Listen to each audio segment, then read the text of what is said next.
আল্লাহর প্রিয় নবী, দু জাহানের বাদশা নবী মুহাম্মাদুর রাসূলুল্লাহ সাল্লাল্লাহু আলাইহি ওয়াসাল্লাম তিনি মক্কা থেকে মদিনায় হিজরতে যাবেন।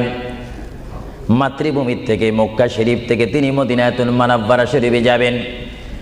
যাওয়ার কয়েক মাস পূর্বে আল্লাহর প্রিয় নবী, দু জাহানের বাদশা নবী মুহাম্মাদুর রাসূলুল্লাহ সাল্লাল্লাহু আলাইহি ওয়াসাল্লাম সাহাবীদের মধ্যে শ্রেষ্ঠ সাহাবী, কিয়ামত পর্যন্ত আমার রসুলের যুগ থেকে কিয়ামত পর্যন্ত কোটি কোটি কোটি কোটি ইমানদার মুসলমান মুত্তাকিন ফরেজগার ওলি গৌস কুতুব ফকির দরবেশ সকলের ঈমানকে যদি এক পাল্লার মধ্যে রাখা হয়, সাইয়্যিদনা আবু বকর সিদ্দিক রাদিয়াল্লাহু তাআলা আনহুর একটি রাত্রির সমতুল্য হবে না। জোরে বলেন সুবহানাল্লাহ। সমস্ত ইমানদারের ইবাদত যদি এক পাল্লাতে রাখা হয়, সাইয়্যিদনা আবু বকর সিদ্দিক রাদিয়াল্লাহু তাআলা আনহু এক রাতে যেই ভালোবাসা রসুলকে দেখিয়েছেন, তার পরিমাণ ভালোবাসা সমগ্র সৃষ্টি জগতের মুসলমানের হবে না। চিৎকার দিব সুবহানাল্লাহ। সাইয়্যিদনা আবু বকর সিদ্দিককে আল্লাহ রসুল বললেন, আবু বকর, আমি আমার মায়ের দেশ, আমি আমার বাবার দেশ, আমি আমার দাদার দেশ মক্কাতুল মুআজ্জামা মক্কা শরীফ মাতৃভূমি ছেড়ে আল্লাহর হুকুমে কাফেরদের অত্যাচারে আমাকে এখান থেকে হিজরত করে চলে যেতে হবে। যদি আমি হিজরত করি, আবু বকর তুমি আমার সঙ্গী হয়ে থাকবে। চিৎকার দিয়ে বলুন সুবহানাল্লাহ। আল্লাহর প্রিয় নবী কোন দিন হিজরত করবেন, কোন মাসে করবেন, কি সকাল বেলায় করবেন, না সন্ধ্যায় করবেন, না গভীর রজনীর মধ্যে করবেন, না দিনের মধ্যে করবেন, না ঠান্ডার সিজনে করবেন, না গরমকালে করবেন, না গ্রীষ্মকালে করবেন, না বসন্তকালে করবেন, কোন অবস্থায় করবেন, কোন দিন করবেন, কোন মাসে করবেন, তার নির্দিষ্ট করে বলেনি।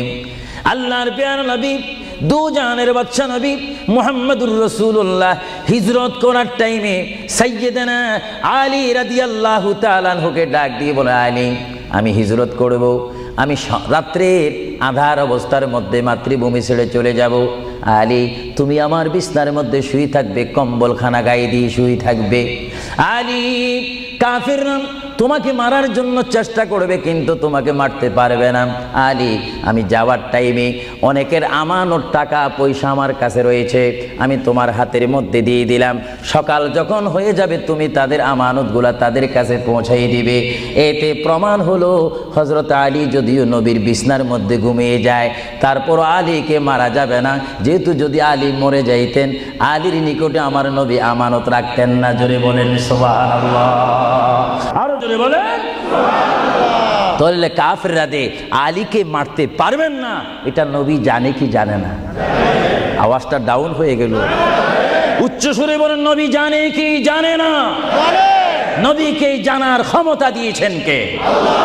কারণ নবীর টিচার তো কোনো ব্যক্তি নয়, নবীর টিচার কোনো ফেরেশতা নয়, নবীর শিক্ষক কোনো মানুষ নয়, নবীর শিক্ষক একমাত্র হচ্ছে আল্লাহ। জোরে বলুন কে? আরো জোরে বলুন কে? আল্লাহ যার শিক্ষক, তার এলেমের কি কমতি আছে নাকি? হযরত আলী জীবনকে ভয় না করে তিনি রাসূলুল্লাহ পালঙ্কের মধ্যে তিনি শুয়ে পড়লেন, বিছনার মধ্যে শুয়ে পড়লেন। যখন শুয়ে পড়ল, কাফেররা প্রবেশ করে দেখেন ওই চকির মধ্যে নিশ্চয়ই মুহাম্মদ ঘুমিয়ে আছে। বলেন সাল্লাল্লাহু আলাইহি ওয়াসাল্লাম। কম্বলখানা উঠি তারা দেখলেন মুহাম্মদের স্থানে শুয়ে আছেন শের খোদা হযরত আলী। কাফেররা বলল, আলী আমরা তো ইচ্ছা করলে তোমাকে জমা করে দিতে পারি বা তোমাকে জমা করে দিতে পারতাম, আলী তুমি কেন এই বিছনার মধ্যে শুয়ে আছো? হযরত আলী চোখের পানি ছেড়ে বলে, কাফেররা তোমরা এখনো পর্যন্ত আমার হাবিবকে চিনতে পারোনি, আমার নবীকে চিনতে পারোনি। আমার নবী শুধু এখানে আমাকে শোয়াইছেন, ঈমান পরীক্ষা করেছেন, শুধু তাই নয় আগামী দিন সকালবেলায় মানুষের আমানতের জিনিস মানুষের কাছে পৌঁছে দেওয়ার জন্য রাসূলুল্লাহ তাও আমাকে বলেছেন। তাহলে বোঝা গেল একদিকে আমি রাসূলুল্লাহর পেটের মধ্যে ঘুমাবো, আর সকালবেলায় আমি উঠে মানুষের আমানত তাদের হাতে পৌঁছাই দেব। জোরে বলেন সুবহানাল্লাহ, বলেন আল্লাহু আকবার, আরো জোরে বলুন আল্লাহু আকবার। মহান নবীকে এত সুন্দর করে পৃথিবীতে পাঠিয়েছেন আল্লাহ। জোরে বলেন কে? তাহলে ভাইয়েরা আমার, কেউ যদি আমাকে মারতে আসে আর আমি যদি জানি আমার পালকের মধ্যে যদি আমি শুয়ে থাকি কেউ আমাকে জবা করে দিবে, আর এই টাইমে যদি আমার ভাইকে যদি আমি বলি, বিশেষ করে সভাপতিকে যদি বলি আপনি একটু আমার পালকে ঘুমান, উনি বলবে আমার সভাপতির প্রয়োজন নেই, আমার জান বাঁচা ফরজ, বসবে না, থাকবে না। আর সাহাবায়ে কেরাম জেনে শুনে মেনে ইচ্ছা করে নিজের জীবন প্রতি মুহূর্তে মুহাম্মদ রাসূলুল্লাহ চরণের মধ্যে দেওয়ার জন্য প্রতি ওয়াক্তে প্রস্তুত ছিল। চিৎকার দিয়ে বলেন সুবহানাল্লাহ। আল্লাহর পেয়ারা নবী হিজরত তিনি শুরু করলেন। আল্লাহর পেয়ারা নবী মায়ের দেশ মক্কা শরীফ থেকে আল্লাহর নবী চলে যাচ্ছেন। চলে যাওয়ার টাইমে সাইয়্যিদানা আবু বকর সিদ্দিকের ঘরের মধ্যে গেলেন। সাইয়্যিদানা আবু বকর সিদ্দিক রাদিয়াল্লাহু তাআলা আনহু ঘরের দরজার মধ্যে আল্লাহর প্রিয় নবীকে ডাক দিলেন, ইয়া আবু বকর, ইয়া আবু বকর, ইয়া আবু বকর করে যখন ডাক দিলেন, সাইয়্যিদানা আবু বকর সিদ্দিক রাদিয়াল্লাহু তাআলা আনহু একটা সেকেন্ড দেরি না করে সঙ্গে সঙ্গে বললেন, ইয়া রাসূলুল্লাহ, ইয়া রাসূলুল্লাহ। আল্লাহর প্যারা নবী চক্ষু মুবারকের পানি মুবারক ছেড়ে দিলেন, আবু বকর তুমি রাত্রে এমন সময় আমি এসেছি, নিশি রজনীর মধ্যে এসেছি, যেই টাইমে মানুষ একটু ঘুমায়, ওই ঘুমের টাইমে তোমার ঘরের দরজার মধ্যে এসে তোমাকে ডাক দিলাম। বেড থেকে ঘুম থেকে উঠতে তো তোমার 2-3 মিনিটের প্রয়োজন, কিন্তু আমি নবী তোমাকে ডাক দেওয়ার সঙ্গে সঙ্গে তুমি কি করি ইয়া রাসূলুল্লাহ বলতে পেরেছো? হযরতে আবু বকর চোখের পানি ছেড়ে বলে, হুজুর আপনি আপনার সঙ্গে আমাকে হিজরতের কথা বলেছেন, কোন দিন হিজরত করতে হবে তা আপনি নির্দিষ্ট বলেন নেই। হুজুর আজকে কয়েক মাস অতীত হয়ে গেল আমার জীবনের মধ্যে, আরামের ঘুমকে হারাম করে দিয়ে রাত যখন হয়ে যায় আমার পিঠটা দরজার সাথে লাগিয়ে আমার কানটা দরজার সাথে লাগিয়ে রাখতাম, আল্লাহর নবী কখন আমাকে ডাক দেয়। জোরে বলেন সুবহানাল্লাহ, আরো জোরে বলেন সুবহানাল্লাহ।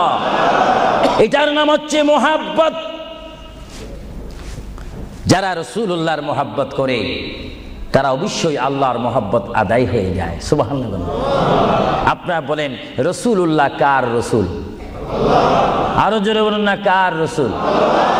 ওনাকে রাসূল করে পাঠিয়েছেন কে? ওনাকে হেফাজত করার দায়িত্ব কার? ওনার জবানের হেফাজত করার দায়িত্ব কার? ওনাকে ভালোবাসার দায়িত্ব কার? আমরা যদি রাসূলকে ভালোবাসি আল্লাহ কি খুশি হবে না বেজার হবে? এজন্য ভাইয়েরা আমার, সাইয়্যিদানা আবু বকর সিদ্দিক রাদিয়াল্লাহু তাআলা আনহু তিনি নবীকে এমনই ভালোবাসতেন, যারা রাসূলকে পৃথিবীর বুকে এমনিভাবে ভালোবাসতে পেরেছেন তারাই হয়েছেন আখিরাতের জান্নাত পাওয়ার গ্যারান্টি সার্টিফিকেট তারা পৃথিবীর থেকে লাভ করেছেন। চিৎকার দিয়ে বলেন সুবহানাল্লাহ। দরুদ শরীফ পড়েন, আল্লাহুম্মা সাল্লি আলা মাওলানা মুহাম্মদ ওয়া আলা আলি সাইয়্যিদিনা মাওলানা